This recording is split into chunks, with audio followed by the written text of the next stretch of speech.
Vatican மீது குண்டுவீச்சு. 1943 November 5ஆம் நாள் இரண்டாம் உலகப் போரின் போது கத்தோலிக்க திருச்சபையின் தலைமையகமான வாட்டிகன் நகரின் மீது குண்டுவீச்சு நடைபெற்றது. இரண்டாம் உலகப் போரின் போது இத்தாலி ஜெர்மனியின் கூட்டாளியாக இருந்தது.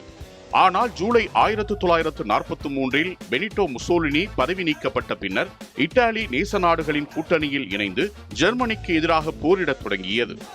இந்த சமயத்தில் ரோம் மற்றும் அதன் சுற்றுப்பகுதிகள் ஜெர்மன் படைகளின் கட்டுப்பாட்டில் இருந்தன. கத்தோலிக்க திருச்சபையின் தலைமையகமான வாட்டிகன் ஒரு நடுநிலை நாடு என அறிவிக்கப்பட்டது. போர் நடந்தாலும் எந்த தரப்பும் வாட்டிகனை தாக்குவதில்லை என ஒப்புக்கொள்ளப்பட்டிருந்தது.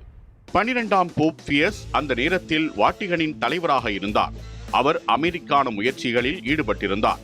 இத்தகைய சூழலில் 1943 நவம்பர் 5ஆம் தேதி இரவு 8 மணிக்கு ஒரு விமானம் வாட்டிகன் நகரின் மீது பறந்து வந்து குண்டுகளை வீசியது.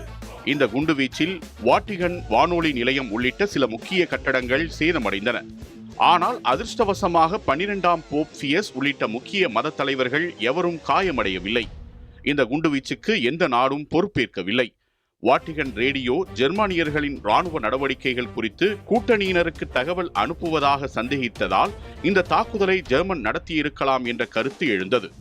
ரோம் நகரத்தின் அருகே பல இலக்குகள் மீது அந்த தினத்தில் குண்டுவீச்சுகள் நடந்ததால் நேச நாடுகளின் படைகளே தவறுதலாக குண்டு வீசியிருக்கலாம் என்ற கருத்தும் முன்வைக்கப்பட்டது.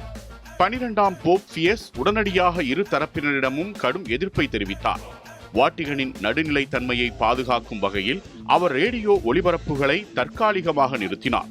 இந்த சம்பவம் வாட்டிகனின் நடுநிலைத்தன்மை மிகவும் ஆபத்தான சூழ்நிலையில் இருந்ததை வெளிப்படுத்தியது. இது இரண்டாம் உலகப் போரின் மிக சிக்கலான மற்றும் மர்மமான சம்பவங்களில் ஒன்றாக வரலாற்றில் பதிவானது. இச்சம்பவத்தின் பின்னணியில் இருந்தது யார் என்பது இன்று வரையில் உறுதியாக தெரியவில்லை.